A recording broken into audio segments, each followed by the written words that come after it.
नमस्ते दोस्तों। आज की इस कहानी में आपका स्वागत है दोस्तों।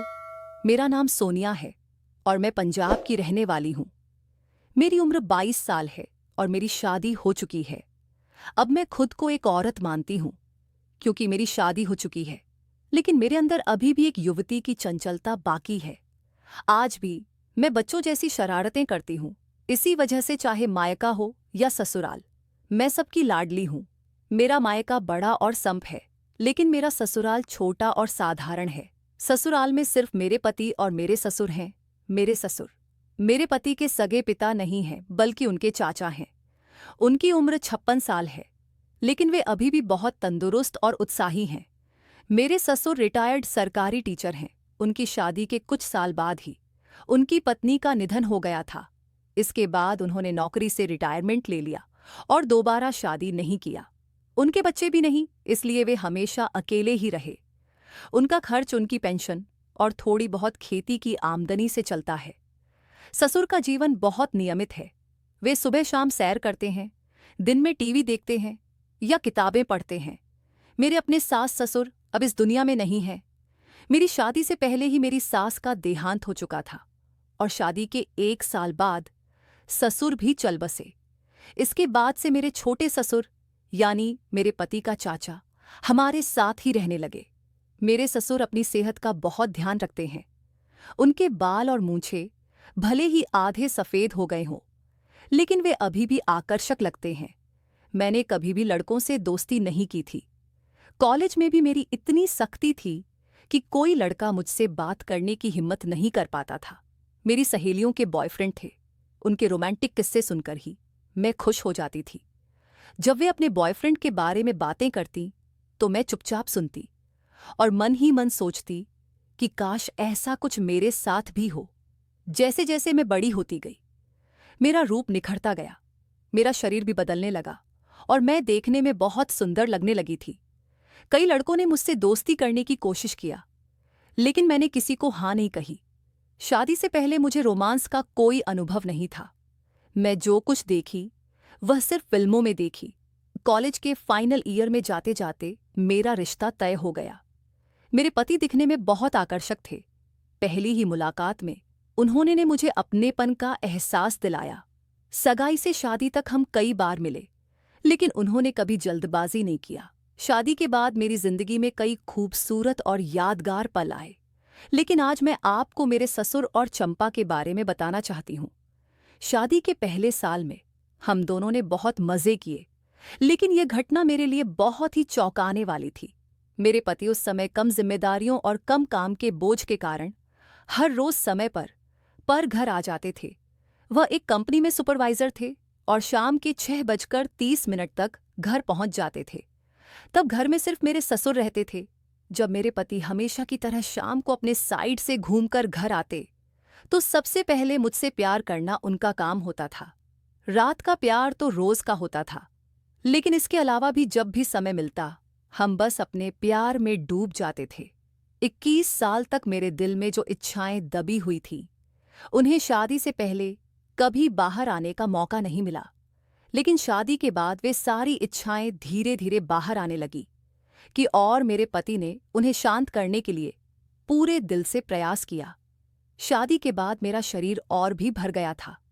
जब भी मैं आईने में खुद को देखती तो मुझे अपना नया रूप और भी ज्यादा खूबसूरत लगता। मेरे पति भी कहते, सोनिया, तुम तो पहले से ज्यादा सुंदर हो गई हो। लगभग हर दिन वह मुझसे प्यार जताते और धीरे धीरे मुझे इसकी आदत हो गई।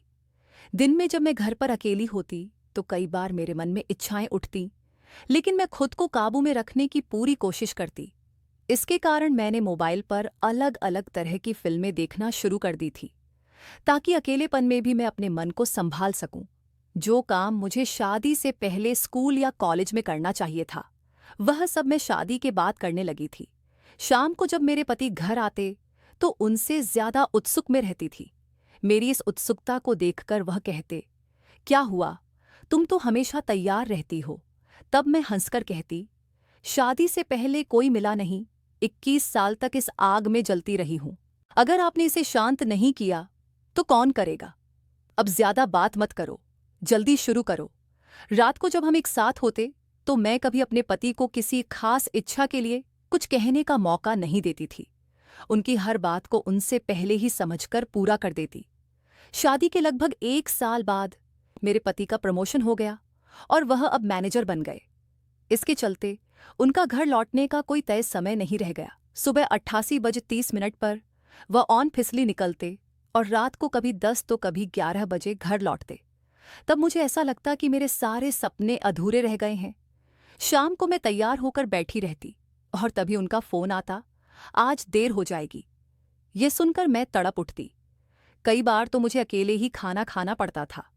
फिर भी मैंने खुद को क्योंकि उस समय मैंने अपने पति के अलावा किसी और पुरुष के बारे में कभी सोचा भी नहीं था।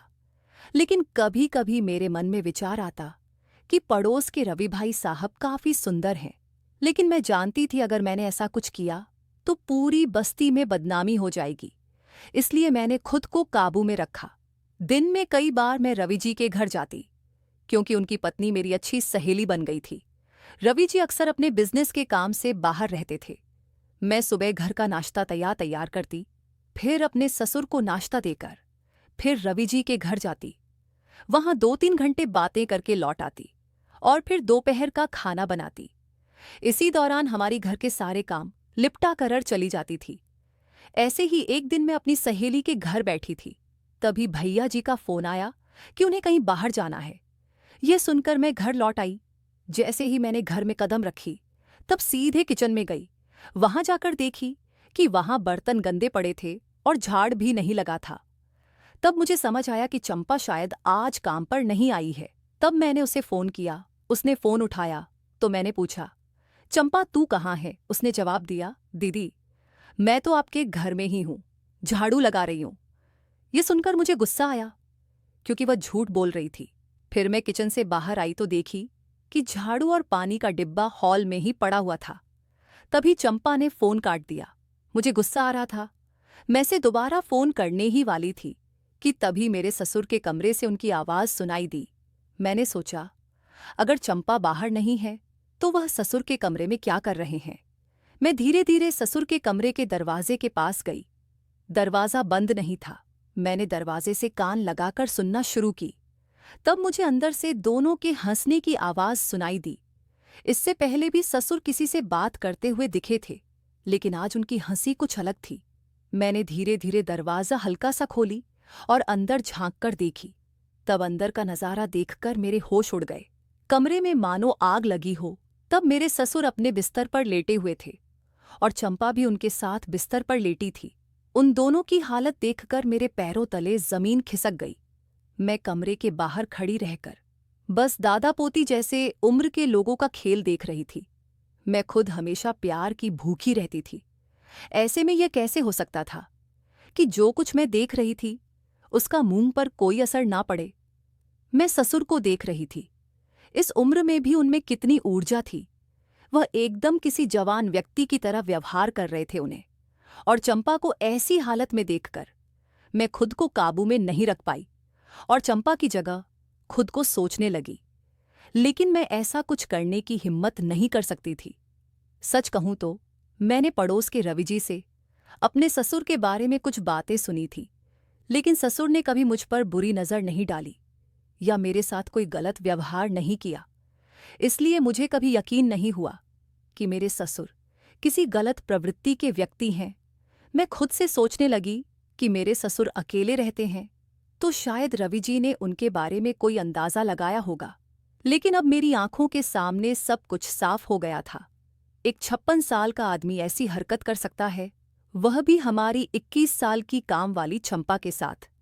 चंपा भले ही शादीशुदा थी, लेकिन वह दिखने में साफ सुथरी नहीं थी और हमेशा अस्त व्यस्त रहती थी। फिर ससुर ने उसे क्यों चुना, ये देखकर मैं वापस अपने कमरे में आ गई और सोच में पड़ गई। तब कमरे से हल्की हल्की आवाजें आ रही थीं और मैं अपने बिस्तर पर बैठकर कल्पनाओं में खोने लगी।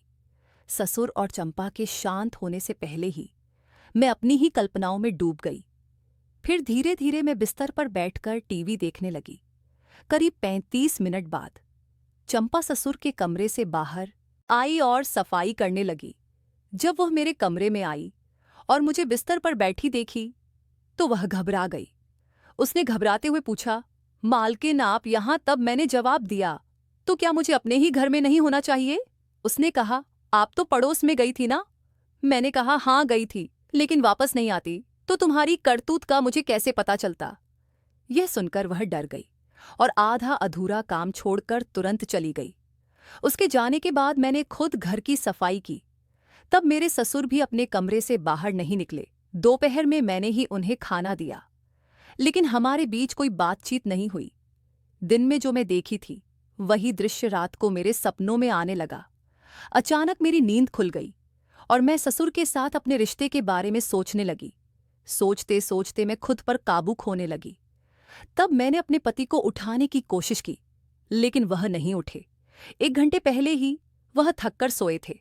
जब वह नहीं उठे तो मैंने खुद को जैसे तैसे शांत किया और वापस सो गई। अगले दिन मैं तय कर ली थी कि कुछ भी हो, मुझे चंपा की जगह लेनी है। कुछ भी करके मैं ससुर से इस बारे में बात जरूर करूंगी, लेकिन यह बात कैसे करूं, क्योंकि हमारे बीच कभी कोई ऐसी बात या व्यवहार नहीं हुआ था। उधर ससुर ने खुद को मुझसे कुछ दूरी पर रखना शुरू कर दिया था। जब बातचीत ही ना हो तो बातचीत शुरू कैसे किया जाए? लेकिन यह जरूर महसूस हुआ कि अब चंपा पहले से ज्यादा बेफिक्र हो गई थी। जिस दिन वह सलवार सूट पहनकर आती, उस दिन वह अक्सर बिना ढने के ससुर के कमरे में सफाई करने चली जाती। वह सबसे ज्यादा समय उसी कमरे की सफाई में लगाती थी और मैं अपनी कमरे में बैठी तड़पती रहती थी।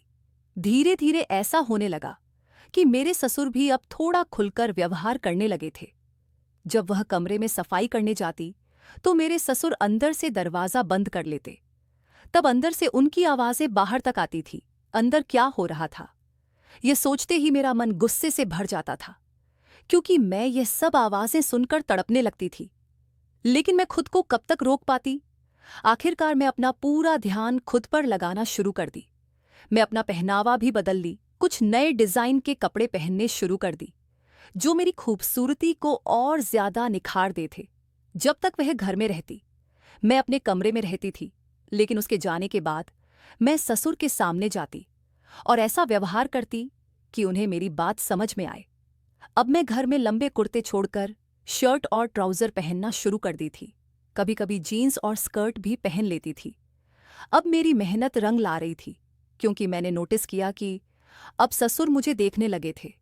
सुबह उठने के बाद मैं ससुर को चाय देने जाती थी, तो अब उन्हें यह समझ में आने लगा था कि मैं क्या कर रही हूं और क्यों कर रही हूं। इस वजह से अब वह मुझसे ज्यादा खुलकर बात करने लगे थे। दोपहर के खाने के बाद हम अक्सर साथ बैठकर इधर उधर की बातें करते थे। एक दिन उन्होंने अपनी जिंदगी के बारे में सब कुछ बताया। मैंने उनसे पूछा, ससुर जी आपने दूसरी शादी क्यों नहीं की? उन्होंने जवाब दिया, मुझे कभी जरूरत ही महसूस नहीं हुई। तब मैंने फिर बात को छेड़ी तो कभी जरूरत पड़ी ही नहीं क्या। तब उनको समझ में आ गया कि मैं क्या कहना चाह रही हूं। तब वह बोले, मैं मानता हूं कभी कभी जरूरत महसूस हुई। तब मैं हंसते हुए बोली। जैसे चंपा के साथ यह शब्द सुनते ही वह हंस पड़े और बोले, तो तुम्हें सब पता है? मैंने कहा, हाँ सब पता है, लेकिन इसमें कोई बुराई नहीं है। आपको भी तो किसी का सहारा चाहिए। उसके बाद हम दोनों खुलकर हंसने लगे। अब सब कुछ साफ हो गया था। उसके बाद जब भी चंपा उनके कमरे में जाती तो पहले की तरह दरवाजा बंद नहीं होता था, बस थोड़ा बहुत बात होती थी। अब ससुर और चंपा मेरे साथ भी खुलकर बात करने लगे थे। मैं भी चंपा से मजाक करती कि हो गया तेरा काम। तब वह हंसकर कहती, हाँ हो गया मालकिन। तब सब कुछ ठीक चल रहा था, लेकिन ससुर अब भी मुझसे थोड़ा फासला बनाए रखते थे। मैं रोज नई नई तरकीब से उनके करीब जाने की कोशिश करती। एक दिन मैं चाय लेकर उनके कमरे में गई, तब ससुर ने अखबार किनारे रख दिया और मुझे देखने लगे। मैं उनके पास खड़ी होकर बोली, ससुर जी चाय लीजिए। तब उन्होंने मेरी ओर एक अजीब निगाह डाली और फिर चाय का कप उठा लिया। मैं सीधी खड़ी हो गई, लेकिन देखी कि वह अब भी मुझे देख रहे थे। तब मैं उनसे पूछी, क्या हुआ ससुर जी, ऐसा क्या देख रहे हैं? इस पर वे बोले, तुम्हें? इसके बाद फिर से मैं पूछी, आप क्या कहना चाहते हैं? तब वह थोड़ा झिझक गए और फिर बोले, कुछ नहीं। तब मैं उनके थोड़ा और करीब खड़ी हो गई और बोली, आपको मेरी नई साड़ी कैसी लग रही?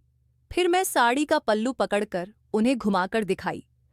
तब मुझे पता था कि वह मुझसे थोड़ा डर रहे थे, लेकिन फिर भी उन्होंने कहा, बहुत सुंदर। उस वक्त मैंने उनकी बातों का थोड़ी ही जवाब दी। फिर मैं जल्दी से चाय का कप उठाने के लिए झुकी, तब वह मेरे हाथ को पकड़ लिए। जब मैं उनकी तरफ देखी, तब अचानक पीछे हट गए, जैसे उन्हें जोर का धक्का लगा हो। फिर उन्होंने तुरंत मेरा हाथ छोड़ दिया। तब मुझे लगा कि शायद मैंने कुछ ज्यादा ही कर दिया, इसलिए मैं चुपचाप अपनी कमरे में लौट आई। फिर कुछ दिन ऐसे ही बीते और तब मैंने महसूस किया कि ससुर का मेरे प्रति व्यवहार थोड़ा बदलने लगा है।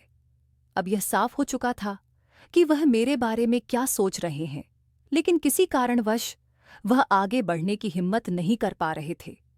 मुझे लगा कि उनकी हिम्मत बढ़ाने के लिए मुझे कुछ बड़ा कदम उठाना पड़ेगा। एक बार मेरा पति किसी काम के सिलसिले में शहर से बाहर गया हुआ था। तब रात को सोने से पहले मैं ससुर को दूध देने उनके कमरे में गई। तब जाने से पहले मैंने काले रंग की नाइटी पहन रखी थी। तब उनके कमरे में जाते ही दूध का गिलास उनके पास रखकर मैं उनके बिस्तर पर बैठ गई। तब वह बैठकर दूध पी रहे थे और हम बातें कर रहे थे। तब मैं उनसे पूछी, ससुर जी क्या देख रहे हैं?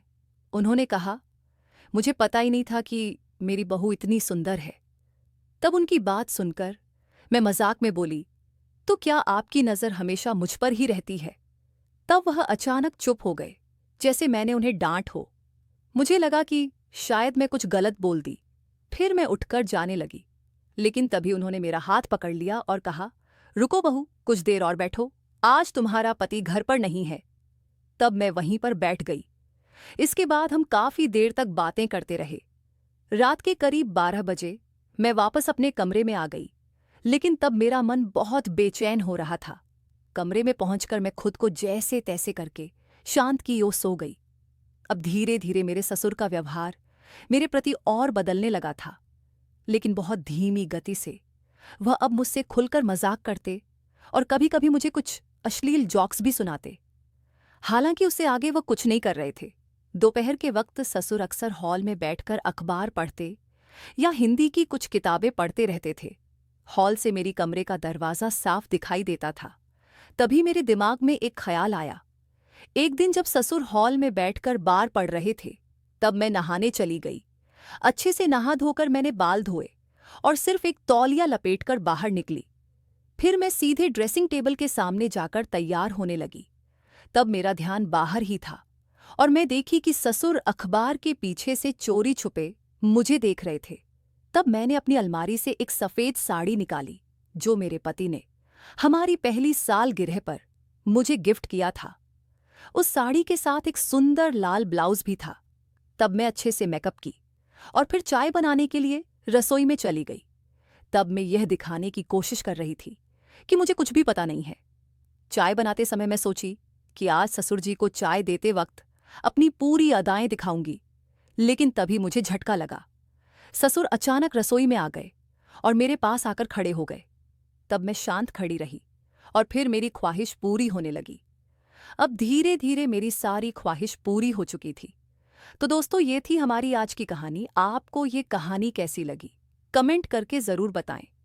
आगे भी ऐसी ही रोमांचक कहानियों के लिए हमारे चैनल को सब्सक्राइब करें और बेल आइकन दबाना ना भूलें, ताकि आप हमारी कोई भी कहानी मिस ना करें। धन्यवाद।